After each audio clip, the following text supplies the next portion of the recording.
Service in Lake Charles has issued a flash flood warning for southeastern Calcasieu Parish in southwestern Louisiana until 4:30 p.m. Central Daylight Time.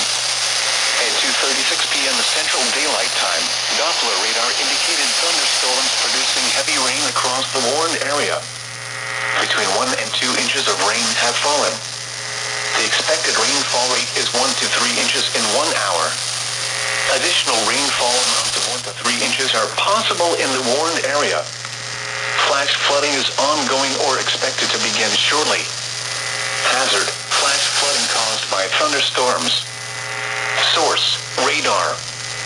Impact: flash flooding of small creeks and streams, urban areas, highways, streets and underpasses, as well as other poor drainage and low-lying areas.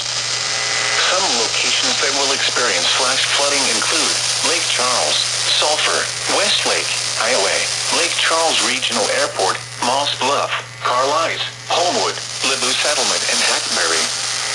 Turn around. Don't drown when encountering flooded roads. Most flood deaths occur in vehicles. Be aware of your surroundings and do not drive on flooded roads.